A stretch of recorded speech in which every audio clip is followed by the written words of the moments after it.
Estamos no primeiro século da era cristã. O mundo é dominado pelo Império Romano, uma potência militar, política e cultural que controla estradas, portos e nações inteiras. A Judéia vive sob ocupação estrangeira, marcada por tensões constantes, expectativas messiânicas frustradas e um profundo conflito religioso. Judeus e gentios vivem separados por tradições, leis e desconfianças antigas. E no meio desse cenário instável, nasce algo novo. Uma comunidade pequena, sem templos próprios, sem exércitos, sem influência política, mas com uma convicção que não pode ser contida. É nesse ponto exato que se inicia o livro de Atos dos Apóstolos. O livro de Atos foi escrito por Lucas, o mesmo autor do Evangelho que leva seu nome. Atos é um livro histórico, mas não apenas no sentido cronológico. Ele é histórico porque acompanha eventos reais, personagens identificáveis e lugares concretos. Mas também é teológico, porque mostra como Deus age na história. Não é um tratado de doutrina, nem uma carta pastoral. É uma narrativa viva, construída em cenas, viagens, conflitos, discursos públicos e decisões difíceis. É a história da igreja em movimento. Ao longo do livro, percebemos uma estrutura clara, ainda que natural. A narrativa avança geograficamente, de Jerusalém para a Judéia, depois para a Samaria e, por fim, para os confins do mundo conhecido. No centro de tudo isso não está apenas a coragem dos apóstolos, nem a estratégia missionária, nem o crescimento numérico da igreja. O verdadeiro protagonista do livro é o Espírito Santo. Ele dirige, impulsiona, corrige, fortalece e surpreende.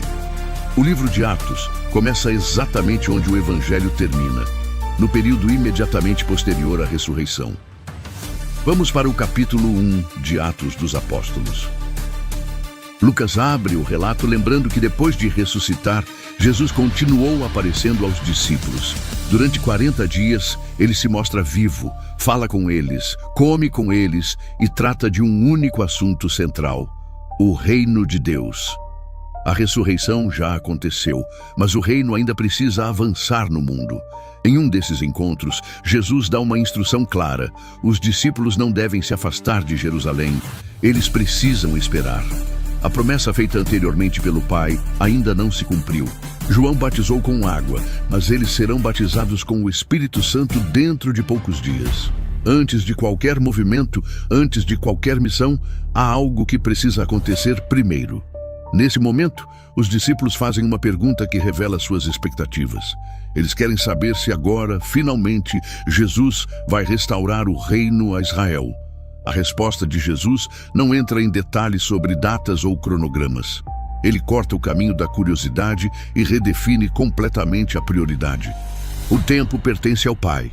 O foco deles não deve estar em quando algo vai acontecer, mas no que eles devem fazer. Então, Jesus pronuncia as palavras que estruturam todo o livro de Atos. Eles receberão poder quando o Espírito Santo descer sobre eles. E esse poder terá um propósito muito específico. Eles serão testemunhas. Primeiro em Jerusalém, depois em toda a Judéia e Samaria, e por fim até os confins da terra. Não é apenas uma promessa, é um roteiro. A história que segue vai obedecer exatamente a esse movimento. Logo depois dessas palavras, a cena muda. Jesus é elevado aos céus diante dos discípulos. Enquanto eles observam, ele é encoberto por uma nuvem e desaparece de sua vista. Não há reação imediata. Eles ficam parados, olhando para o céu, tentando compreender o que acabou de acontecer. O ministério terreno de Jesus chegou ao fim. A presença visível se foi. A responsabilidade agora repousa sobre eles. Dois homens vestidos de branco surgem ao lado do grupo e quebram o silêncio. A pergunta é direta: por que eles estão ali, olhando para o céu? A mensagem é igualmente clara. Assim como Jesus subiu, ele voltará. Até lá, a história precisa seguir. A ascensão não é um ponto final, mas uma transição. Os discípulos retornam a Jerusalém, obedecendo exatamente ao que Jesus havia ordenado. Eles se reúnem em um lugar alto, provavelmente uma casa ampla, onde costumavam se encontrar. Ali estão os 11 apóstolos, algumas mulheres, Maria, a mãe de Jesus, e os irmãos dele. O grupo é pequeno, mas unido. E Lucas descreve algo essencial. Todos perseveram unanimemente em oração. Ainda não há pregação pública. Ainda não há milagres. Ainda não há expansão. O que existe é a espera, uma espera ativa, sustentada por oração e comunhão. A igreja nasce, antes de tudo, como uma comunidade que aprende a depender. É nesse contexto que Pedro se levanta e toma a palavra. Ele chama a atenção para um vazio evidente no grupo. Judas, que fazia parte dos 12, não está mais ali.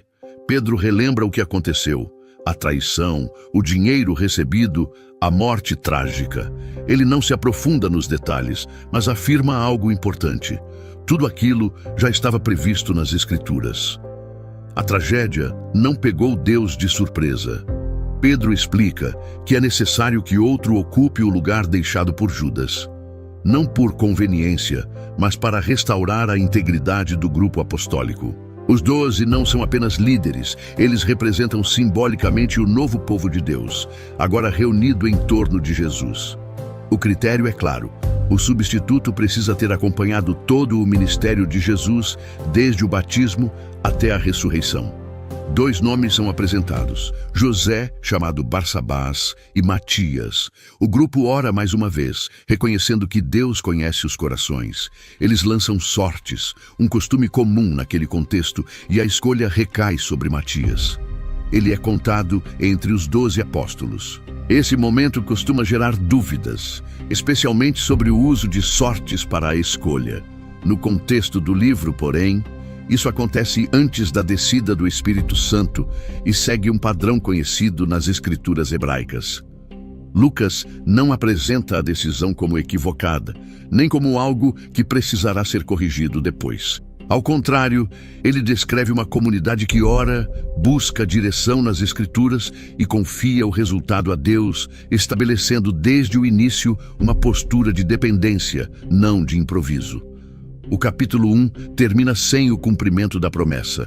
O Espírito ainda não desceu, o poder ainda não foi liberado, mas tudo está preparado. A missão foi definida, a liderança foi ajustada e a ordem foi clara: esperar. A igreja ainda não saiu às ruas, mas já aprendeu a se alinhar. Entramos agora no capítulo 2 do livro de Atos dos Apóstolos. O cenário é Jerusalém, em um dia específico do calendário judaico. Chegou o dia de Pentecostes. Judeus vindos de muitas regiões do mundo conhecido estão reunidos na cidade. Jerusalém está cheia, barulhenta, multicultural. É nesse contexto que a história dá um salto. Os discípulos estão todos reunidos em um mesmo lugar. Não estão pregando, não estão discutindo estratégias. Estão juntos. De repente, sem aviso, algo rompe o ambiente. Um som vindo do céu, como um vento forte, enche toda a casa onde estão. Não é descrito como vento físico, mas como um som que domina o espaço. Em seguida, algo visível acontece. Línguas como de fogo pousam sobre cada um deles. Nesse momento, o texto deixa claro: todos ficam cheios do Espírito Santo. Não apenas os apóstolos, mas todos os que estão ali. E imediatamente algo começa a acontecer. Eles passam a falar em outras línguas conforme o Espírito lhes concede que falem. A cena se desloca para fora. O barulho chama a atenção da multidão que está em Jerusalém por causa da festa. Pessoas de diferentes regiões, com línguas e culturas distintas, se aproximam. O espanto é geral. Cada um ouve os discípulos falando em sua própria língua. Não se trata de palavras desconexas, eles anunciam as grandezas de Deus. A multidão reage de formas diferentes, alguns ficam perplexos e tentam entender o que está acontecendo, outros zombam e dizem que eles estão embriagados. É nesse ponto que Pedro se levanta. Pela primeira vez no livro, ele assume claramente a voz pública da comunidade. Pedro começa esclarecendo o que não está acontecendo. Aquilo não é embriaguez, é cedo demais para isso. Em seguida, ele explica o que está acontecendo, conectando o evento às Escrituras. Ele cita o profeta Joel, mostrando que aquele derramamento do Espírito havia sido prometido. Nos últimos dias, Deus derramaria do seu Espírito sobre todos, homens e mulheres, jovens e velhos. O que está acontecendo ali não é desordem, é cumprimento. A partir daí, Pedro direciona a mensagem para Jesus. Ele relembra quem Jesus foi, seus milagres, sinais e obras poderosas realizadas entre eles. Lembra que tudo isso aconteceu publicamente, diante de todos. Em seguida, fala da crucificação. Jesus foi entregue, morto, pregado numa cruz. Mas Pedro não apresenta isso como um acidente da história. Ele afirma que isso aconteceu conforme o plano e a presciência de Deus. Então vem o centro da mensagem. Deus ressuscitou Jesus, rompendo os laços da morte. Pedro cita os Salmos para mostrar que a ressurreição já estava anunciada nas Escrituras. Davi falou de alguém que não seria abandonado no sepulcro. Pedro afirma que Davi morreu e foi sepultado, mas Jesus ressuscitou. E eles são testemunhas disso. A mensagem avança mais uma vez. Jesus, agora exaltado à direita de Deus, recebeu do Pai o Espírito Santo prometido e o derramou. O que a multidão vê e ouve é resultado direto disso. A conclusão é direta e pública. Deus fez Jesus, a quem eles crucificaram, Senhor e Cristo. A reação é imediata. O texto diz que eles ficam compungidos em seus corações. A pergunta surge naturalmente: o que devemos fazer? Pedro responde de forma clara: arrependam-se. Cada um seja batizado em nome de Jesus Cristo para perdão dos pecados e receberão o dom do Espírito Santo. A promessa não é restrita àquele momento. Ela se estende a todos os que o Senhor chamar. Nesse mesmo dia, cerca de 3.000 pessoas acolhem a mensagem e são batizadas. A igreja nasce publicamente, não como um grupo secreto, mas como uma comunidade visível. Lucas então descreve como essa nova comunidade passa a viver. Eles perseveram no ensino dos apóstolos, na comunhão, no partir do pão e nas orações. Sinais e prodígios acompanham os apóstolos. Há temor reverente entre o povo. Os que creram passam a compartilhar o que têm, cuidando uns dos outros. Reúnem-se no templo e também nas casas. Há alegria, simplicidade de coração e favor diante do povo. E a história não para ali. O Senhor acrescenta dia após dia aqueles que vão sendo salvos. A igreja não cresce por força humana, mas como resultado de uma ação contínua de Deus. Um ponto que costuma gerar confusão neste capítulo é o fenômeno das línguas. O texto deixa claro que, nesse momento específico, as línguas são idiomas reconhecíveis, compreendidos pela multidão presente. O foco do relato não está na experiência individual, mas no sinal público de que o Espírito rompe barreiras culturais e linguísticas, anunciando que a mensagem agora alcança todas as nações. O capítulo 2 encerra mostrando algo que se tornará padrão ao longo do livro. O Espírito age, a palavra é anunciada, pessoas respondem e uma comunidade viva se forma. O movimento começou e não há como contê-lo. Antes de continuarmos, eu quero te pedir algo de coração. Esse vídeo que você está assistindo teve horas de dedicação, de estudo e de oração para trazer a palavra de Deus com a clareza que você merece. E a melhor forma de você apoiar esse trabalho é com um simples comentário. Leva só alguns segundos. Quando você comenta, você me diz que todo esse esforço valeu a pena. E mais importante, você faz essa mensagem ser espalhada para mais pessoas. Então, se a palavra de Deus tem valor para você, comente agora mesmo. A palavra de Deus é maravilhosa e fiel. Obrigado pelo seu apoio. Vamos seguir em frente. Voltando ao livro. Avançamos agora pelos capítulos 3 a 5 do livro de Atos dos Apóstolos. A narrativa nos leva até um dos portões do templo, no horário da oração. Pedro e João sobem juntos, como muitos outros judeus faziam diariamente. À entrada, um homem coxo de nascença é colocado ali para pedir esmolas. Ele não espera nada além de algumas moedas, mas o encontro toma outro rumo. Pedro fixa os olhos nele e diz que não tem prata nem ouro. Em vez disso, oferece o que tem. Em nome de Jesus Cristo, o Nazareno, ele ordena que o homem se levante e ande. Imediatamente, os pés e tornozelos se fortalecem.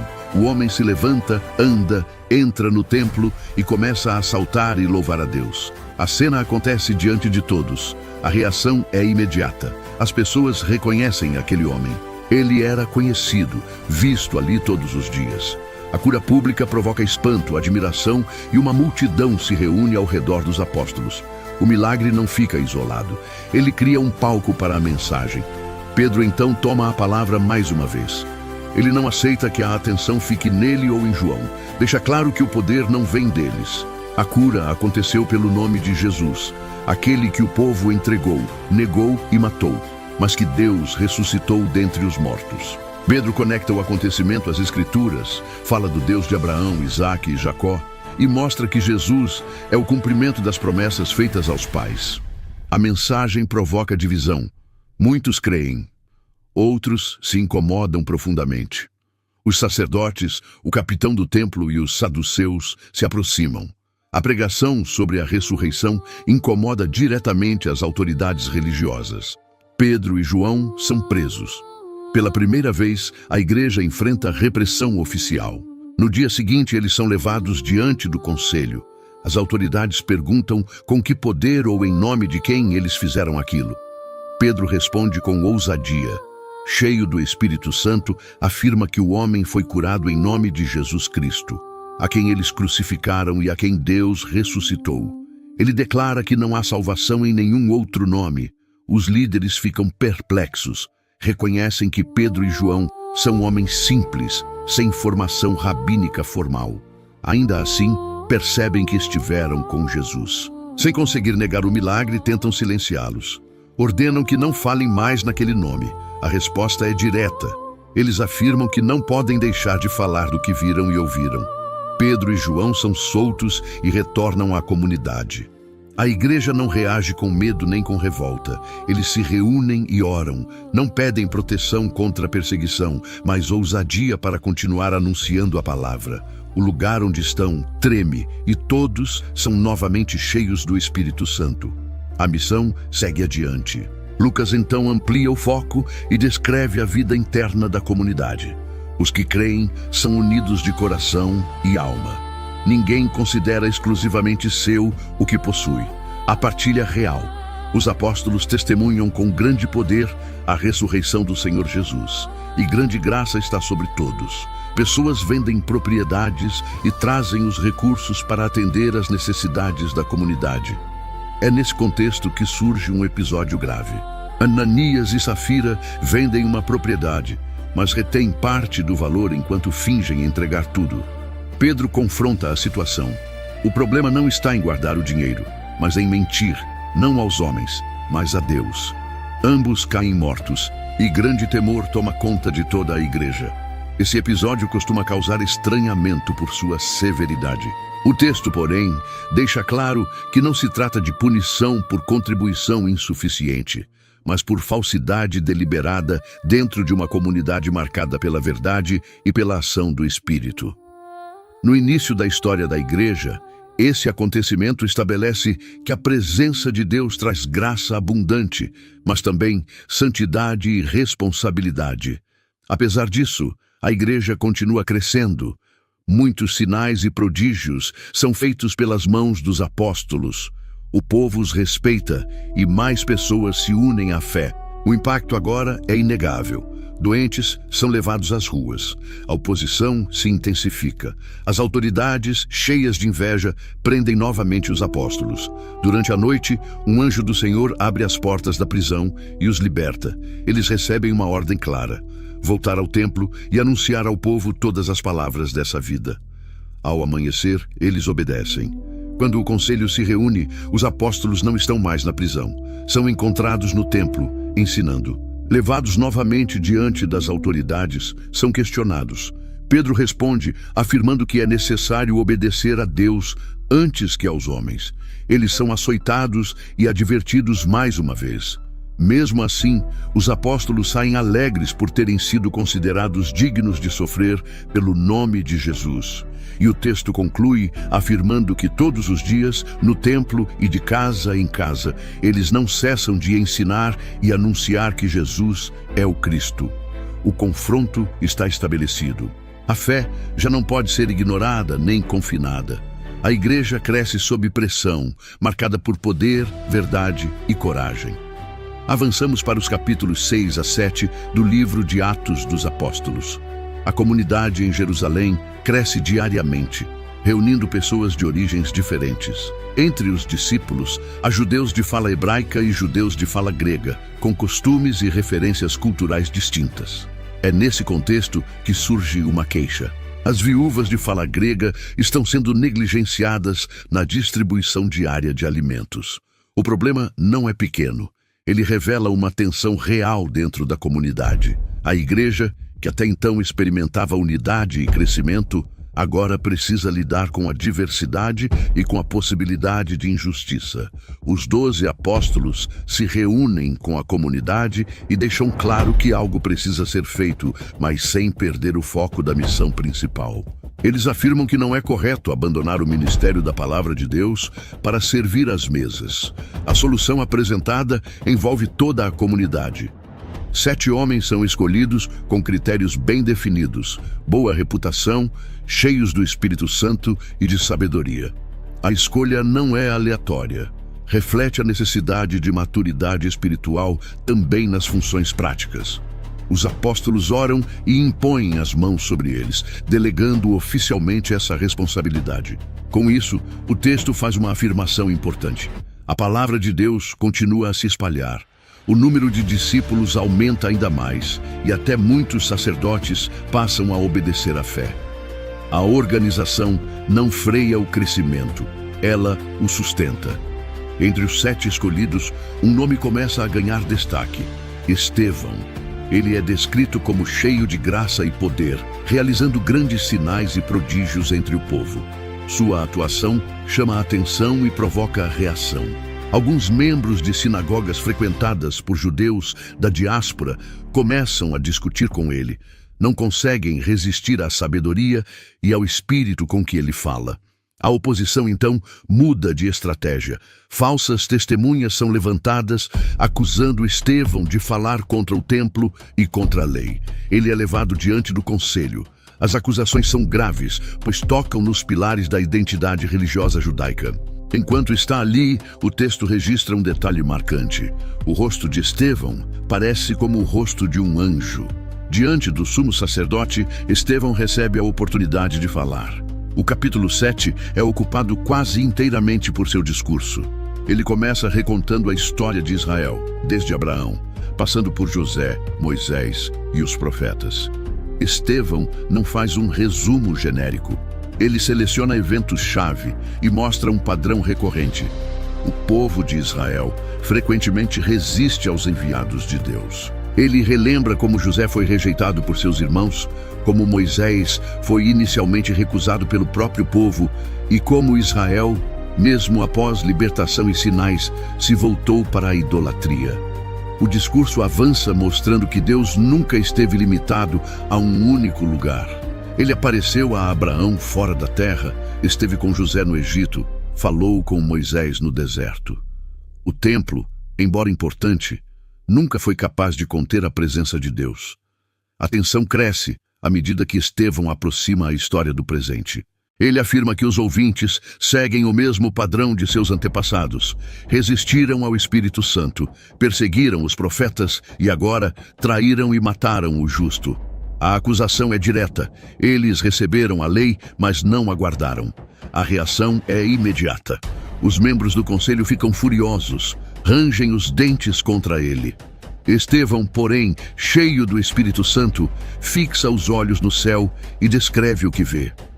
Ele vê a glória de Deus e Jesus em pé à direita de Deus. Ao mencionar isso, a fúria se intensifica. Para eles, aquilo é blasfêmia. O conselho interrompe o discurso. Estevão é arrastado para fora da cidade. As testemunhas deixam suas capas aos pés de um jovem chamado Saulo. Enquanto é apedrejado, Estevão ora. Ele pede que Jesus receba seu espírito e, em seguida, clama para que aquele pecado não seja imputado a eles. Então morre. O discurso de Estevão pode parecer, à primeira vista, apenas uma longa recapitulação histórica. No entanto, seu objetivo é mostrar que a rejeição a Jesus não foi um desvio isolado, mas a repetição de um padrão antigo, a resistência contínua à ação de Deus. Ao deslocar o foco do templo para a presença viva de Deus e ao afirmar que Jesus está exaltado, Estevão confronta diretamente o centro do poder religioso de seu tempo. Com a morte de Estevão, algo muda definitivamente. A perseguição deixa de ser pontual e se torna mais ampla. O primeiro mártir marca uma virada na história do livro. A igreja, até então concentrada em Jerusalém, está prestes a ser espalhada. Entramos nos capítulos 8 a 9 do livro de Atos dos Apóstolos. O texto começa descrevendo um cenário novo. Uma grande perseguição se levanta contra a igreja em Jerusalém. Muitos discípulos são forçados a deixar a cidade e se dispersam pelas regiões da Judéia e da Samaria. Os apóstolos, porém, permanecem. A comunidade se fragmenta geograficamente, mas a mensagem não se perde. Pelo contrário, ela começa a avançar. Entre os que se espalham está Filipe. Ele desce à cidade de Samaria e passa a anunciar o Cristo. A reação é imediata. Multidões o ouvem com atenção. Espíritos imundos saem de muitas pessoas. Paralíticos e coxos são curados. E o texto registra algo significativo. A grande alegria naquela cidade. A fé, que até então estava concentrada em Jerusalém, agora alcança um povo historicamente desprezado pelos judeus. Na Samaria, surge também a figura de Simão, conhecido como mago, alguém que antes impressionava o povo com práticas mágicas. Ele crê, é batizado e passa a seguir Filipe, admirado com os sinais que acontecem. A notícia do que ocorre em Samaria chega a Jerusalém, e Pedro e João são enviados para verificar a situação. Ao chegarem, percebem que os samaritanos haviam recebido a palavra de Deus, mas ainda não haviam experimentado o derramamento do Espírito Santo como em Jerusalém. Pedro e João oram por eles, impõem as mãos, e o Espírito Santo vem sobre a comunidade. A igreja se firma ali, confirmando que o Evangelho também pertence a Samaria. Simão, ao ver que o Espírito é concedido pela imposição de mãos dos apóstolos, oferece dinheiro, tentando adquirir esse poder. Pedro o repreende severamente, chamando-o ao arrependimento. A narrativa deixa claro que a fé cristã não pode ser reduzida a troca, manipulação ou controle espiritual. Esse episódio costuma gerar dúvidas sobre a recepção do Espírito Santo. O texto não estabelece um padrão fixo para todos os tempos, mas descreve um momento específico da expansão da igreja. Aqui, a vinda do Espírito por meio dos apóstolos confirma publicamente que os samaritanos são plenamente incluídos na comunidade da fé, superando uma divisão histórica profunda entre judeus e samaritanos. A narrativa então acompanha Filipe novamente. Um anjo do Senhor o orienta a seguir por uma estrada deserta. Ali, ele encontra um oficial etíope responsável pelos tesouros da rainha. O homem lê o profeta Isaías, mas não compreende o texto. Filipe se aproxima, explica a escritura e anuncia Jesus a partir daquele trecho. O oficial crê, pede para ser batizado e segue seu caminho cheio de alegria. Filipe é levado pelo Espírito para outra região, e a mensagem continua se espalhando. Enquanto isso, o foco da história muda bruscamente. O texto apresenta Saulo. Ele surge como alguém que ainda respira ameaças e morte contra os discípulos do Senhor. Vai de casa em casa, prende homens e mulheres e busca autorização para perseguir seguidores de Jesus, também fora de Jerusalém. Agora, seu alvo é Damasco. No caminho, algo interrompe a jornada. Uma luz vinda do céu envolve Saulo. Ele cai por terra e ouve uma voz chamando seu nome. A pergunta é direta: por que ele está perseguindo? Saulo pergunta quem fala com ele e a resposta é clara: é Jesus a quem ele persegue. A perseguição aos discípulos é apresentada como perseguição ao próprio Cristo. Saulo se levanta, mas está cego. É conduzido a Damasco, onde permanece por 3 dias, sem ver, sem comer e sem beber. Enquanto isso, o Senhor fala com Ananias, um discípulo da cidade. Ele recebe uma ordem difícil: ir até Saulo. Ananias hesita, pois conhece a reputação daquele homem. Mesmo assim, obedece. Ananias entra na casa, impõe as mãos sobre Saulo e anuncia que Jesus o enviou para que recupere a visão e seja cheio do Espírito Santo. Algo como escamas cai dos olhos de Saulo. Ele volta a ver, levanta-se e é batizado. A transformação começa imediatamente. Saulo passa a anunciar Jesus nas sinagogas, afirmando que ele é o Filho de Deus. Os que o ouvem ficam perplexos. Aquele que antes perseguia, agora proclama. A oposição não demora a surgir. Há planos para matá-lo. E os discípulos o ajudam a fugir da cidade, descendo-o num cesto por uma abertura do muro. Saulo segue para Jerusalém, mas ali enfrenta outro obstáculo. Os discípulos têm medo dele. Não acreditam em sua conversão. Barnabé intervém, apresenta Saulo aos apóstolos e relata o que aconteceu no caminho e em Damasco. Saulo passa a circular entre eles, pregando com ousadia. Novamente, a oposição cresce e ele é enviado para longe, rumo à sua terra natal. O capítulo 9 encerra com uma pausa significativa. As igrejas por toda a Judéia, Galiléia e Samaria têm paz. São edificadas, vivem no temor do Senhor e crescem com o auxílio do Espírito Santo. A perseguição não destruiu a igreja, ela a espalhou. O perseguidor não venceu, foi transformado. Avançamos agora pelos capítulos 10 a 12 do livro de Atos dos Apóstolos. A narrativa se desloca para a cidade de Cesareia, sede administrativa romana. Ali vive Cornélio, um centurião do exército romano. Ele não é judeu, mas é descrito como piedoso, temente a Deus, generoso com os necessitados e constante em oração. Mesmo assim, ele permanece fora dos limites religiosos do judaísmo. Em uma de suas orações, Cornélio tem uma visão. Um anjo de Deus aparece e chama seu nome. Ele é instruído a enviar mensageiros a Jope para buscar Simão, chamado Pedro. O texto não explica tudo naquele momento, apenas mostra que algo está sendo preparado.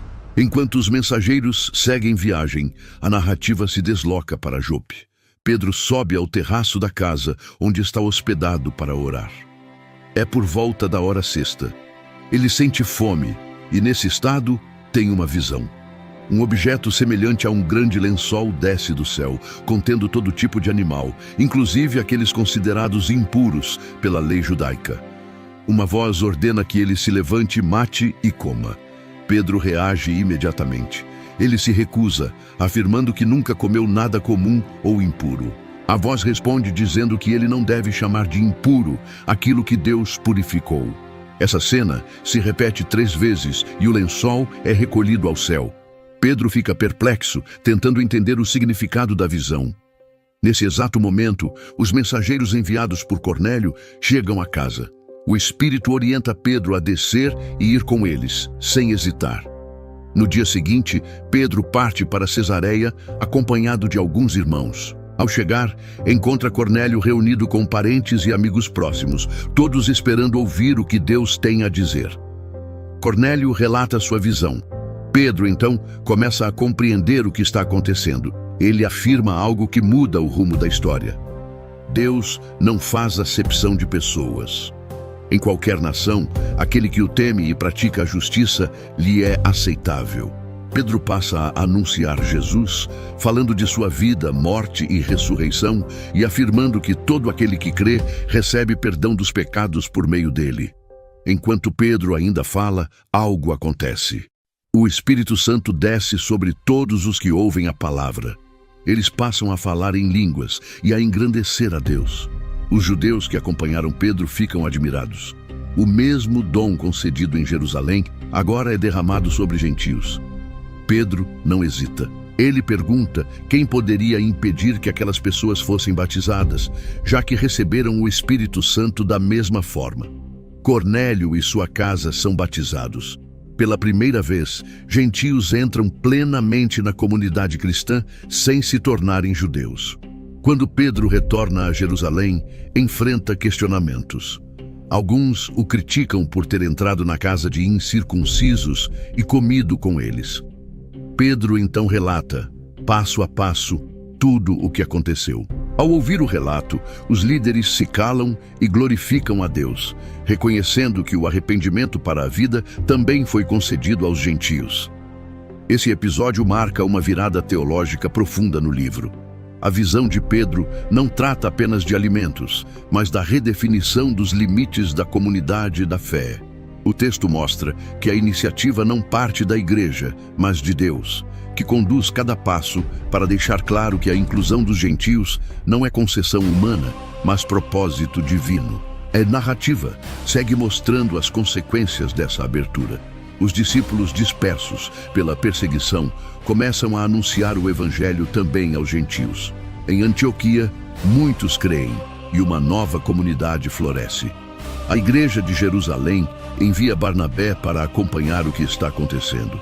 Ele se alegra ao ver a graça de Deus em ação e incentiva os irmãos a permanecerem firmes. Barnabé então vai buscar Saulo em Tarso e o leva para Antioquia. Durante um ano inteiro, eles ensinam ali. É nessa cidade que os discípulos passam a ser chamados pela primeira vez de cristãos. Antioquia surge como um novo centro da missão, agora claramente voltado ao mundo gentio. Enquanto isso, o texto apresenta outro movimento paralelo. A perseguição ganha um rosto político. Herodes prende alguns da igreja, manda matar Tiago, irmão de João, e vê que isso agrada aos líderes judeus. Pedro também é preso, mantido sob forte vigilância. A igreja, porém, ora intensamente por ele. Durante a noite, um anjo do Senhor aparece na prisão. As correntes caem, as portas se abrem e Pedro é conduzido para fora. Ele percebe que não está sonhando. Deus o livrou. Herodes, mais tarde, é julgado por sua arrogância e morre de forma repentina, enquanto a palavra de Deus continua crescendo e se multiplicando. O contraste é claro. Governantes surgem e caem. Prisões se fecham e se abrem. Mas a mensagem segue avançando, agora sem barreiras étnicas, religiosas ou culturais. Chegamos aos capítulos 13 a 16 do livro de Atos dos Apóstolos. A cena se abre em Antioquia, a cidade que se tornou o novo centro da igreja. Ali, profetas e mestres estão reunidos, jejuando e servindo ao Senhor. Em meio a esse ambiente, o Espírito Santo fala.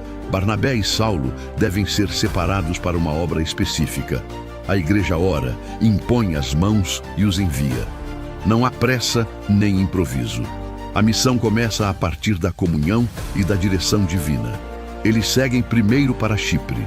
Atravessam a ilha anunciando a palavra de Deus nas sinagogas. Em Pafos, encontram um governador romano interessado em ouvir a mensagem, mas também enfrentam oposição direta de um homem que tenta impedir a fé. Paulo o confronta publicamente, e o episódio termina com o governador crendo. A narrativa registra algo sutil, mas importante. A liderança de Paulo começa a se destacar, e seu nome passa a ser usado de forma predominante. A viagem continua rumo ao interior da Ásia Menor. Em Antioquia da Pisídia, Paulo entra na sinagoga e é convidado a falar. Seu discurso percorre a história de Israel, conduzindo o ouvinte até Jesus. Ele anuncia que, por meio da ressurreição, o perdão dos pecados agora é oferecido a todos os que creem. Muitos se interessam, especialmente gentios tementes a Deus. No sábado seguinte, quase toda a cidade se reúne para ouvir a mensagem. A reação das lideranças judaicas é de inveja e oposição. Diante disso, Paulo e Barnabé fazem uma declaração decisiva. Eles afirmam que, já que a palavra foi rejeitada ali, agora se voltariam aos gentios. Muitos creem e a perseguição se intensifica. Expulsos da cidade, eles seguem adiante, cheios de alegria e do Espírito Santo. O mesmo padrão se repete em outras cidades. Em Icônio, a mensagem divide a população. Em Listra, Paulo cura um homem coxo desde o nascimento. A reação da multidão é confusa. Eles acreditam que os deuses desceram em forma humana. Barnabé e Paulo tentam conter a idolatria, afirmando que são apenas homens e anunciando o Deus vivo. Pouco depois, a mesma multidão é incitada contra eles. Paulo é apedrejado e deixado como morto, mas se levanta e continua a missão. Ao final da primeira viagem, os missionários retornam pelas cidades onde haviam passado, fortalecendo os discípulos e organizando as comunidades. Eles nomeiam líderes, oram e seguem viagem de volta a Antioquia. Ao chegar, relatam tudo o que Deus havia feito e como abrira a porta da fé aos gentios. A missão foi bem sucedida, mas levantou uma questão profunda. Alguns homens vindos da Judéia começam a ensinar que os gentios precisam ser circuncidados para serem salvos. O conflito não é pequeno. Trata-se da própria definição do que significa pertencer ao povo de Deus. A igreja decide levar a questão a Jerusalém. No capítulo 15, os apóstolos e líderes se reúnem. Há muito debate. Pedro relembra sua experiência com os gentios e afirma que Deus não fez distinção entre judeus e não-judeus, concedendo o Espírito a ambos pela fé.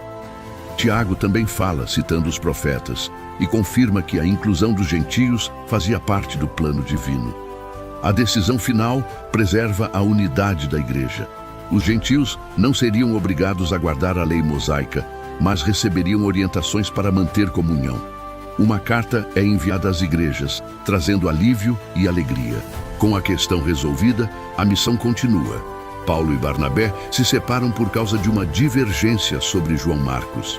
Barnabé segue para Chipre, enquanto Paulo escolhe Silas e inicia uma nova jornada. O livro mostra que a obra continua mesmo quando há desacordos humanos. Paulo passa pela Síria e pela Cilícia, fortalecendo as igrejas, e chega a Listra, onde encontra Timóteo. Ele o leva consigo. As decisões do concílio são entregues às comunidades, e as igrejas crescem em número e firmeza. O grupo tenta seguir para diferentes regiões, mas o Espírito os impede. A narrativa deixa claro que nem todo caminho aberto parece ser o caminho certo. Em Troade, Paulo tem uma visão durante a noite. Um homem da Macedônia pede ajuda. Eles entendem que Deus os chama para atravessar o mar. A missão deixa a Ásia e entra na Europa. Em Filipos, uma colônia romana, eles se reúnem junto a um rio. Lídia ouve a mensagem, crê, e sua casa se torna um ponto de apoio para a comunidade. Pouco depois, Paulo liberta uma jovem escravizada de um espírito de adivinhação, o que provoca a revolta de seus exploradores. Paulo e Silas são presos, açoitados e lançados na prisão. Durante a noite, eles oram e cantam. Um terremoto abala a prisão. As portas se abrem, mas eles não fogem. O carcereiro, desesperado, pergunta o que precisa fazer para ser salvo.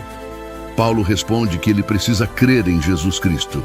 Ele ouve a resposta, crê, e ele e sua casa são batizados em nome de Jesus naquela mesma noite. Mesmo na prisão, a mensagem avança. Avançamos pelos capítulos 17 a 20 do livro de Atos dos Apóstolos. Paulo segue viagem e chega a Tessalônica. Como era seu costume, entra na sinagoga e durante vários sábados expõe as Escrituras. Ele mostra que era necessário que o Cristo sofresse e ressuscitasse, e afirma que Jesus é esse Cristo. Alguns judeus creem, assim como muitos gregos piedosos e mulheres de destaque. Mas a reação contrária surge rapidamente. A cidade é agitada, acusações são feitas e os irmãos enviam Paulo embora durante a noite. Em Bereia, o cenário é diferente. Ali, os judeus recebem a palavra com prontidão e examinam diariamente as Escrituras para verificar se o que Paulo diz é verdadeiro. Muitos creem. Ainda assim, a perseguição o alcança novamente e Paulo segue viagem, deixando Silas e Timóteo para trás. Paulo chega então a Atenas. A câmera do livro desacelera para mostrar a cidade. Atenas é um centro intelectual, repleto de templos, estátuas e debates filosóficos. Paulo anda pelas ruas e seu espírito se indigna ao ver a cidade entregue à idolatria. Ele discute na sinagoga e também na praça, dialogando com filósofos epicureus e estoicos. Convidado a falar no Areópago, Paulo se dirige aos pensadores da cidade. Ele não começa citando a lei ou os profetas, mas parte de algo que eles conhecem, um altar dedicado ao Deus desconhecido. A partir dali, anuncia o Deus Criador, que não habita em templos feitos por mãos humanas e não depende do culto humano. Ele afirma que Deus chama todos ao arrependimento, pois estabeleceu um dia em que julgará o mundo com justiça, por meio de um homem que ressuscitou dentre os mortos. A reação é dividida. Alguns zombam ao ouvir falar de ressurreição. Outros demonstram interesse. Alguns creem. A narrativa mostra que o Evangelho entra em diálogo com a filosofia, mas não se molda a ela. A mensagem permanece firme, mesmo quando é rejeitada. Paulo deixa Atenas e segue para Corinto. Aqui, o livro se detém mais tempo. Corinto é uma cidade estratégica, comercial, diversa e moralmente complexa. Paulo encontra Áquila e Priscila, trabalha com eles e passa a ensinar. Primeiro na sinagoga, depois entre os gentios. A oposição cresce, mas Deus fala com Paulo em visão, encorajando-o a continuar, pois há muitas pessoas naquela cidade. Paulo permanece em Corinto por cerca de 1 ano e meio. Uma igreja se estabelece ali. Quando ele é levado diante do tribunal romano, o governador se recusa a julgar a questão, entendendo que se trata de disputas internas do judaísmo. A narrativa mostra que, mesmo diante do poder romano, a mensagem segue adiante sem ser silenciada. Depois disso, Paulo inicia uma nova etapa da viagem. Passa por Éfeso rapidamente e promete retornar. Ao fazê-lo, no capítulo 19, a história entra em um de seus períodos mais longos e intensos. Paulo permanece em Éfeso por cerca de 3 anos. Ele ensina diariamente e a palavra se espalha por toda a região da Ásia. Em Éfeso, o confronto é direto. Milagres extraordinários acontecem. Pessoas abandonam práticas mágicas e queimam publicamente seus livros. A transformação espiritual gera impacto econômico. Um ourives, chamado Demétrio, percebe que o comércio de imagens da deusa Ártemis está ameaçado. Ele incita a população e a cidade entra em confusão. O teatro se enche de gente gritando. O poder econômico, religioso e cultural se sente atacado. A situação só é controlada quando um oficial da cidade intervém, afirmando que não há base legal para aquela revolta. Mais uma vez, o livro mostra que o evangelho não apenas transforma indivíduos, mas confronta estruturas inteiras. Após esse episódio, Paulo segue viagem pela Macedônia e pela Grécia, fortalecendo as igrejas. Em Troade, durante uma longa reunião, um jovem chamado Eutico adormece, cai da janela e morre. Paulo desce, o abraça e o jovem volta à vida. A caminhada continua. O capítulo 20 conduz a narrativa para um momento mais silencioso e profundamente humano. Em Mileto, Paulo convoca os presbíteros de Éfeso. Ele relembra seu ministério entre eles, fala de suas lutas, de sua fidelidade e do cuidado com a igreja. Também faz um alerta: lobos virão e eles precisam vigiar o rebanho. Paulo afirma que segue agora para Jerusalém, sem saber exatamente o que o espera, mas consciente de que prisões e sofrimentos o aguardam. Ele declara que não considera sua vida preciosa para si mesmo desde que complete a missão recebida. A despedida é marcada por lágrimas, abraços e silêncio. Eles sabem que não o verão novamente. Entramos agora nos capítulos 21 a 23 do livro de Atos dos Apóstolos. Paulo chega a Jerusalém e é recebido pelos irmãos com alegria. No dia seguinte, encontra-se com Tiago e com os presbíteros. Ele relata tudo o que Deus fez entre os gentios por meio de seu ministério. Eles glorificam a Deus, mas também expõem uma preocupação. Muitos judeus que creram continuam zelosos da lei e ouviram rumores de que Paulo estaria ensinando os judeus da diáspora a abandonarem Moisés. Para evitar conflitos, sugerem que Paulo participe de um ritual no templo, mostrando respeito pela lei. Paulo aceita. Ele entra no templo, seguindo os dias de purificação. Por um momento, tudo parece sob controle. Mas, quando os dias estão quase completos, judeus vindos da Ásia o reconhecem. A cena se transforma rapidamente. Eles gritam, acusando Paulo de ensinar contra o povo, a lei e o templo. Afirmam que ele teria introduzido gentios no recinto sagrado. A multidão se agita. Paulo é arrastado para fora do templo e as portas são fechadas. O texto descreve uma tentativa clara de linchamento. A notícia chega ao comandante romano da guarnição. Soldados descem correndo e intervêm. Paulo é preso, não por crime comprovado, mas para impedir que seja morto. Algemado, ele é levado para a fortaleza Antônia. A multidão grita acusações confusas e o comandante não consegue entender o que realmente aconteceu. Quando estão prestes a levá-lo para dentro da fortaleza, Paulo pede permissão para falar ao povo. O comandante permite. Do alto das escadas, Paulo faz sinal com a mão e o tumulto se acalma. Ele começa a falar em hebraico. Paulo se apresenta como judeu, nascido em Tarso, educado aos pés de Gamaliel. Ele relembra seu zelo pela lei e sua perseguição aos seguidores do caminho. Em seguida, narra sua experiência no caminho para Damasco, a luz intensa, a voz que o chama pelo nome e o encontro com Jesus. Ele conta como foi enviado aos gentios por ordem divina. Até esse ponto, a multidão escuta em silêncio, mas ao ouvir a menção aos gentios, a reação explode. Gritos, poeira lançada ao ar, pedidos de morte. O comandante ordena que Paulo seja levado para dentro e interrogado sob açoites. Quando está prestes a ser examinado, Paulo pergunta se é lícito açoitar um cidadão romano sem julgamento. A reação é imediata. O comandante percebe que prendeu um cidadão romano e recua. No dia seguinte, desejando entender a acusação, o comandante reúne o sinédrio e apresenta Paulo diante deles. Paulo começa afirmando que sempre viveu diante de Deus com boa consciência. O sumo sacerdote manda que o firam no rosto. Paulo reage, denunciando a hipocrisia do ato.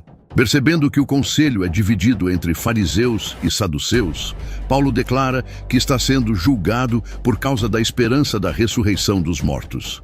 A declaração divide o sinédrio. Os fariseus defendem Paulo, enquanto os saduceus se opõem com veemência. A discussão se torna tão intensa que o comandante precisa intervir novamente, retirando Paulo à força para protegê-lo. Naquela noite, o Senhor aparece a Paulo e o encoraja. Assim como ele testemunhou em Jerusalém, também testemunharia em Roma. A história deixa claro que, mesmo preso, Paulo não está fora do propósito divino. No dia seguinte, mais de 40 homens fazem um juramento. Eles conspiram para matar Paulo, prometendo não comer nem beber até cumprirem o plano. O complô chega ao conhecimento das autoridades por meio do sobrinho de Paulo. O comandante age com rapidez. Em meio à noite, uma escolta impressionante é organizada. Soldados, cavaleiros e lanceiros acompanham Paulo até Cesareia sob proteção romana. Uma carta é enviada ao governador Félix, explicando a situação. Paulo é salvo não por manobras humanas, mas pela intervenção contínua de Deus, usando o próprio sistema imperial. Esse bloco encerra com uma imagem poderosa. Paulo deixa Jerusalém não como missionário livre, mas como prisioneiro. Ainda assim, ele está vivo, protegido e em movimento. As acusações religiosas falharam em silenciá-lo. A mensagem não foi interrompida. Ela apenas mudou de cenário. Entramos agora nos capítulos 24 a 26 do livro de Atos dos Apóstolos. Paulo chega a Cesareia, escoltado por soldados, e é apresentado ao governador Félix. As acusações vêm imediatamente. Um advogado contratado pela liderança judaica acusa Paulo de provocar tumultos, liderar uma seita perigosa e profanar o templo. O discurso é formal, calculado, pensado para convencer o poder romano. Quando Paulo recebe a palavra, sua defesa é direta e sóbria. Ele nega ter causado distúrbios, afirma que não profanou o templo e declara que serve ao Deus de seus pais, crendo em tudo o que está escrito na lei e nos profetas. Ele afirma que sua verdadeira acusação é a mesma esperança que sempre moveu Israel, a ressurreição dos mortos. O julgamento não termina com condenação. Félix adia a decisão. O texto mostra que Paulo permanece preso em Cesareia por um longo período, cerca de 2 anos. Durante esse tempo, Félix o chama várias vezes para ouvir sobre a fé em Cristo Jesus. Paulo fala sobre justiça, domínio próprio e juízo vindouro. O governador fica alarmado, mas não toma decisão alguma. Ele mantém Paulo preso, esperando talvez um suborno, e também buscando agradar aos líderes judeus. Quando Félix é substituído por Festo, o caso é retomado. Os líderes judaicos pedem que Paulo seja levado de volta a Jerusalém, planejando emboscá-lo no caminho. Festo, porém, mantém o processo em Cesareia. Diante do tribunal, Paulo novamente afirma sua inocência. Ele declara que não cometeu nenhum crime contra a lei dos judeus, contra o templo ou contra César. Percebendo a fragilidade das acusações e buscando uma saída política, Festo pergunta se Paulo aceita ser julgado em Jerusalém. Paulo responde de forma decisiva. Ele afirma estar diante do tribunal de César, onde deveria ser julgado. E então faz algo que muda o rumo da narrativa. Apela para César. Como cidadão romano, esse direito lhe é garantido. Festo consulta o conselho e confirma: Paulo será enviado a Roma. Antes da viagem, porém, ocorre um dos momentos mais intensos do livro. O rei Agripa e sua irmã Berenice chegam a Cesareia. Festo apresenta o caso, admitindo que não encontrou crime algum digno de morte ou prisão. Agripa demonstra interesse em ouvir Paulo. A audiência é preparada com grande pompa. Autoridades militares e líderes da cidade se reúnem. Paulo entra algemado, mas o contraste é claro. Embora prisioneiro, ele domina a cena. Agripa lhe concede permissão para falar, e Paulo começa seu testemunho. Ele se dirige ao rei com respeito, reconhecendo seu conhecimento das tradições judaicas. Paulo relembra sua vida anterior, seu zelo como fariseu e sua perseguição aos seguidores de Jesus. Em seguida, narra sua experiência no caminho para Damasco, a luz do céu, a voz que o chamou pelo nome e a missão recebida. Abrir os olhos dos gentios, para que se voltem das trevas para a luz. Paulo afirma que não foi desobediente à visão celestial. Ele anuncia arrependimento, conversão e obras dignas dessa mudança de vida. Sua mensagem culmina na ressurreição de Jesus, apresentada não como novidade estranha, mas como cumprimento das promessas feitas pelos profetas. Festo interrompe o discurso, dizendo que Paulo está louco, que muito estudo o levou à insanidade. Paulo responde com firmeza. Ele afirma que suas palavras são verdadeiras e sensatas. Volta-se então diretamente a Agripa e pergunta se ele crê nos profetas. A pergunta ecoa no salão. Agripa responde dizendo que, por pouco, Paulo quase o persuade a se tornar cristão. Paulo replica que desejaria que não apenas Agripa, mas todos ali presentes, se tornassem como ele é, exceto pelas algemas. A cena é poderosa. O prisioneiro não pede absolvição, ele oferece fé. A audiência termina sem sentença condenatória. Agripa, Festo e os demais concordam que Paulo nada fez digno de morte ou prisão. Reconhecem que ele poderia ter sido solto se não tivesse apelado para César. Mas a decisão já está tomada. O caminho agora aponta para Roma. Esse bloco revela um ponto central do livro. O sistema político romano, pensado para manter ordem e poder, acaba sendo usado como instrumento para proteger Paulo e levar o evangelho a lugares onde dificilmente chegaria de outra forma. As acusações religiosas se desfazem diante da lei imperial, e cada julgamento se transforma em púlpito. Paulo não muda sua mensagem conforme o público. Diante de governadores ou reis, ele proclama a mesma esperança que anunciou nas sinagogas e nas praças. A narrativa mostra coerência absoluta entre sua fé, sua história e sua missão. O prisioneiro segue adiante, não como vítima do sistema, mas como testemunha dentro dele. O livro deixa claro que, mesmo algemado, Paulo não está fora do plano de Deus. Ele está exatamente onde deveria estar. A história avança mais uma vez, e agora o cenário se abre para o mar. Depois de audiências, julgamentos e decisões políticas, Paulo inicia a etapa final de sua longa jornada. O destino é Roma, o coração do império. Ele não viaja como missionário livre, mas como prisioneiro. Ainda assim, o livro deixa claro que a missão continua em movimento. Entramos agora no capítulo 27 do livro de Atos dos Apóstolos, acompanhando o início da viagem marítima de Paulo rumo à Itália. Ele é colocado sob custódia de um centurião chamado Júlio, junto com outros prisioneiros. Desde o começo, a travessia se mostra difícil. Os ventos são contrários e o navio avança lentamente ao longo da costa. A narrativa faz questão de registrar detalhes da navegação. O texto menciona portos, direções do vento, decisões técnicas. Nada disso é acidental. Lucas descreve a viagem com precisão, permitindo que o espectador sinta o ritmo lento, a tensão crescente e a sensação de vulnerabilidade em alto mar. Após passarem por Sidom, onde Paulo recebe permissão para visitar amigos e ser cuidado por eles, o navio segue com dificuldade ao longo da costa da Cilícia e da Panfilha. Chegam então a Mirra, na Lícia, onde encontram um navio alexandrino que seguia para a Itália. A tripulação troca de embarcação e a viagem continua. Os dias passam e o avanço é lento. O texto diz que a navegação se torna perigosa, pois já havia passado o tempo adequado para viagens seguras no Mediterrâneo. Chegam a um lugar chamado Bons Portos, perto da cidade de Lazéia. Ali, a viagem é interrompida para a decisão. É nesse momento que Paulo se manifesta.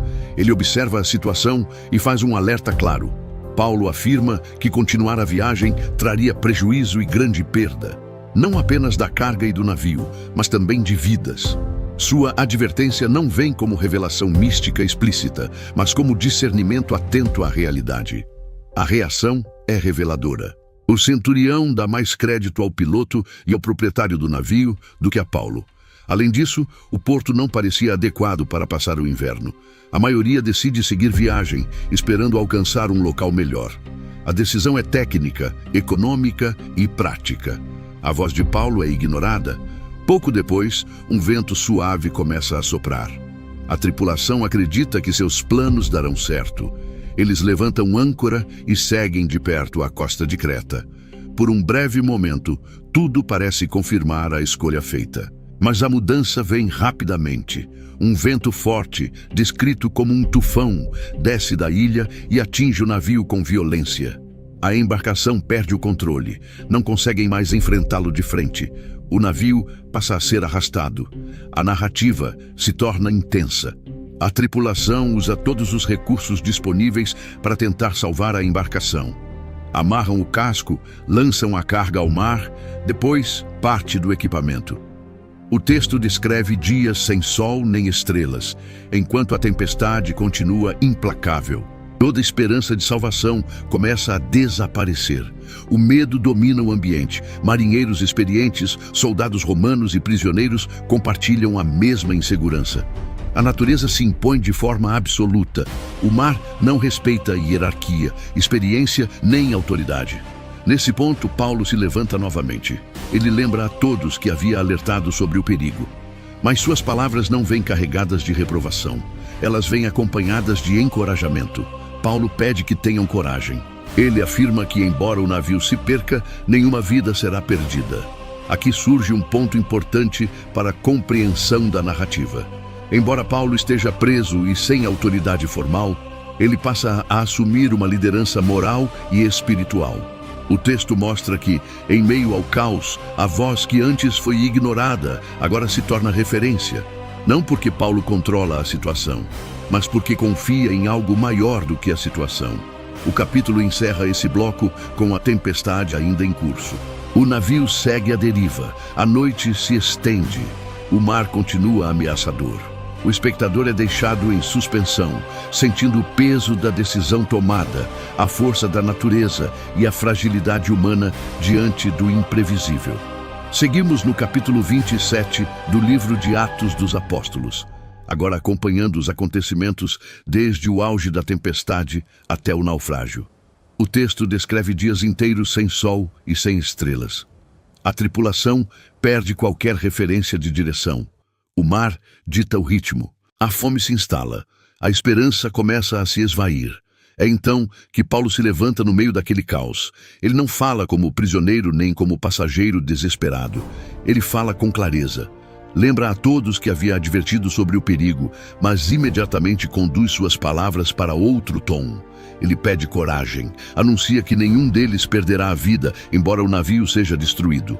Paulo relata que durante a noite um anjo do Deus a quem ele pertenceu e a quem serve esteve com ele. A mensagem é direta. Paulo deve comparecer diante de César e Deus lhe concedeu a vida de todos os que navegam com ele. A promessa não elimina a tempestade, mas redefine o desfecho. A partir desse momento, o medo começa a ceder espaço à atenção. A narrativa mostra uma inversão clara de autoridade. Antes, a palavra de Paulo foi ignorada. Agora, todos passam a ouvi-lo. Sua confiança não vem de habilidade náutica, mas da certeza de que sua vida ainda tem propósito. Ele afirma que crê em Deus e que tudo acontecerá exatamente como foi dito. Enquanto o navio se aproxima de terra desconhecida, alguns marinheiros tentam fugir em segredo, descendo o bote salva-vidas. Paulo percebe a manobra e alerta o centurião e os soldados. Se aqueles homens abandonarem o navio, ninguém será salvo. Pela primeira vez, a decisão militar se submete à palavra do prisioneiro. O bote é cortado e deixado à deriva. A unidade começa a se formar. Paulo incentiva todos a se alimentarem. Já haviam passado muitos dias sem comer. Ele toma pão, dá graças a Deus diante de todos, parte-o e começa a comer. O gesto é simples, mas carregado de significado. A confiança se espalha. Todos se alimentam. O texto diz que o ânimo é restaurado. Com o dia clareando, avistam uma enseada. Decidem encalhar o navio ali. Soltam as âncoras, içam a vela e avançam. A embarcação atinge um banco de areia. A proa fica presa e a popa começa a se despedaçar com a força das ondas. O naufrágio é inevitável. Os soldados consideram matar os prisioneiros para evitar fugas, mas o centurião, desejando salvar Paulo, impede a ação. Ele ordena que os que sabem nadar se lancem primeiro ao mar e que os demais se salvem agarrados a tábuas e destroços do navio. A cena é caótica, mas o resultado é exatamente o que foi prometido. Todos chegam à terra em segurança. Esse é um ponto que pode gerar confusão se não for observado com atenção. A promessa feita a Paulo não garante a preservação do navio, nem a ausência de perdas materiais. Ela garante a preservação das vidas. O texto mostra que a fidelidade de Deus não se manifesta evitando toda a destruição, mas conduzindo as pessoas através dela. A obediência prática às orientações recebidas é parte essencial do cumprimento da promessa. O capítulo encerra esse momento com uma imagem poderosa. O navio que levou todos até ali não existe mais. Madeira espalhada pela praia, roupas encharcadas, corpos exaustos. Ainda assim, ninguém morreu. O prisioneiro se tornou líder. A tempestade não foi evitada, mas também não foi o fim. Chegamos agora ao capítulo 28 do livro de Atos dos Apóstolos, o último capítulo da obra. A câmera da narrativa se fixa em terra firme, numa ilha chamada Malta, onde os sobreviventes descobrem que não chegaram sozinhos à história. Os habitantes da ilha recebem o grupo com bondade inesperada. Acendem uma fogueira para aquecer aqueles homens exaustos, protegendo-os do frio e da chuva. O texto faz questão de registrar esse gesto simples, quase silencioso, como parte da condução divina da história. A missão não avança apenas por discursos, mas também por hospitalidade. Enquanto ajuda a alimentar o fogo, Paulo recolhe um feixe de gravetos. Uma víbora, fugindo do calor, prende-se à sua mão. A reação é imediata. Os moradores da ilha interpretam o episódio à luz de sua própria lógica religiosa. Para eles, aquele homem deve ser um assassino. Sobreviveu ao mar, mas a justiça divina o alcançou em terra. Eles observam, esperando que Paulo inche ou caia morto. Mas nada acontece. O veneno não produz efeito algum. A expectativa se transforma em espanto. A mesma multidão que o julgava condenado agora muda de opinião. O texto descreve essa virada com sobriedade, sem exaltação. A narrativa apenas registra o fato e segue adiante. Esse sinal abre portas. Paulo é recebido pelo principal da ilha, cujo pai está doente. Paulo ora por ele, impõe as mãos e o cura. A notícia se espalha rapidamente. Outros enfermos vêm ao encontro dele e também são curados. A ilha inteira se torna cenário de cuidado, restauração e reconhecimento. O grupo permanece ali por 3 meses. Esse é um ponto importante para entender o tom do encerramento de Atos. Lucas não apresenta esses sinais como espetáculo, nem como prova isolada de poder. Eles funcionam como confirmação silenciosa de que a missão continua ativa, mesmo fora dos grandes centros, mesmo longe das sinagogas e tribunais. O mesmo Deus que falou no templo e no sinédrio agora age numa ilha esquecida do mapa imperial. Quando o inverno termina, a viagem é retomada. Um navio alexandrino os leva adiante. A rota passa por Siracusa, Régio e Puteoli. A cada parada, o texto menciona encontros, acolhimento e continuidade. Não há mais perseguições registradas, nem confrontos diretos. A história caminha com passos firmes, rumo ao destino anunciado desde os primeiros capítulos. Finalmente, Paulo chega a Roma. A entrada na capital do Império não acontece com grande cerimônia. Paulo não entra como herói nem como acusado em julgamento público. Ele chega como prisioneiro, mas recebe uma concessão incomum. Permitem que more por conta própria, sob vigilância de um soldado. Algemas ainda estão presentes, mas o espaço para falar permanece aberto. Poucos dias depois, Paulo convoca os líderes judeus locais. Ele explica sua situação, deixa claro que não cometeu crime contra o povo, nem contra os costumes dos pais.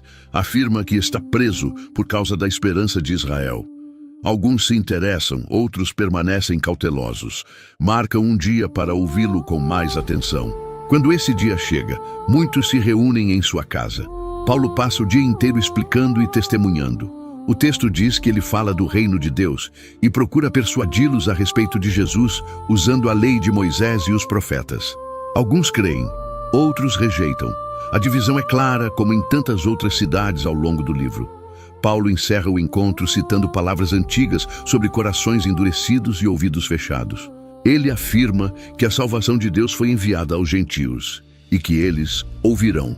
Não há explosão de conflito, nem prisão adicional, nem expulsão. Apenas silêncio e afastamento gradual.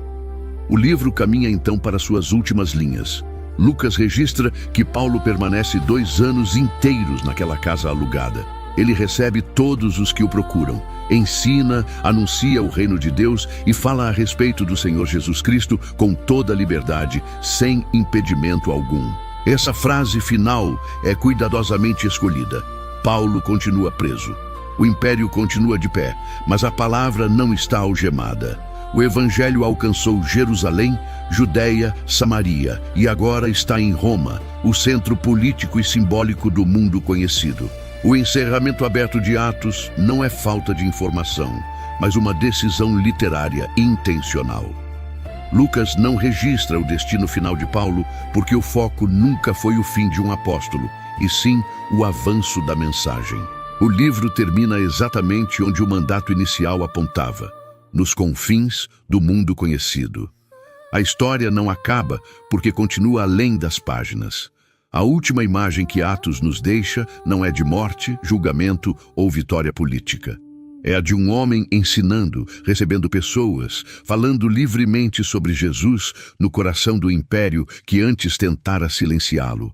O evangelho chegou onde parecia impossível, não pela força das armas, mas pela fidelidade ao longo do caminho. Assim, chegamos ao fim da nossa jornada pelo livro de Atos dos Apóstolos. Se você chegou até aqui, você não apenas ouviu uma história antiga, você acompanhou o nascimento de algo que ainda está vivo. Você viu homens comuns sendo alcançados por um poder extraordinário. Viu medo se transformar em coragem, silêncio se transformar em testemunho, perseguição se transformar em avanço. Atos não termina porque a obra de Deus não terminou. E agora eu quero te convidar a marcar este momento da sua caminhada espiritual com uma declaração clara, pública e consciente. Se você já entregou sua vida a Jesus, escreva nos comentários: "Glória a Deus, porque eu já fui alcançado pelo poder do Evangelho." Essa frase não é apenas um comentário, é um testemunho, é a confissão de quem entende que não foi alcançado por mérito próprio, mas pela graça. É a voz de quem reconhece que faz parte dessa mesma história que começou em Jerusalém e continua até hoje. Mas talvez, enquanto você assistia a Atos se desenrolar, algo começou a queimar dentro do seu coração. Talvez você tenha percebido que essa fé não é apenas uma herança histórica, mas um convite pessoal, um chamado vivo, direto, atual. Se hoje você entende que precisa de Jesus como Senhor e Salvador, se reconhece que não pode continuar do mesmo jeito e deseja entregar sua vida a Ele, escreva nos comentários: "Hoje eu entrego minha vida a Jesus." Essa frase também não é apenas palavras. É o início de uma nova história. A mesma história que começou com pescadores, atravessou prisões, mares, impérios e agora alcança você exatamente onde está. O livro de Atos nos mostra que o Evangelho não é teoria, é poder, não é tradição, é transformação, não é passado, é movimento. E eu te pergunto, o que mais tocou o seu coração em Atos dos Apóstolos? Foi o Pentecostes e o derramar do Espírito? A coragem de Pedro diante das autoridades, a conversão de Paulo, ou a certeza de que nenhuma prisão, perseguição ou tempestade pode impedir o propósito de Deus? Compartilhe nos comentários. Quando você declara o que aprendeu, você também se torna parte ativa dessa história, ajudando outros a enxergarem o agir de Deus com clareza e verdade. Minha oração é que o livro de Atos não termine para você como um estudo concluído, mas como um chamado assumido, que você viva com a mesma convicção que sustentou a igreja primitiva, que Jesus está vivo, que o Espírito Santo está agindo e que o Evangelho continua avançando. Que Deus fortaleça a sua fé, que Ele desperte o seu chamado e que você entenda com clareza e humildade que a história da igreja não acabou. Ela continua em nós. Atos termina com Paulo pregando livremente, e hoje essa mesma liberdade chega até você. A palavra de Deus continua viva, o Espírito continua em movimento, e a graça, sempre a graça, continua chamando pessoas para a vida eterna em Cristo Jesus.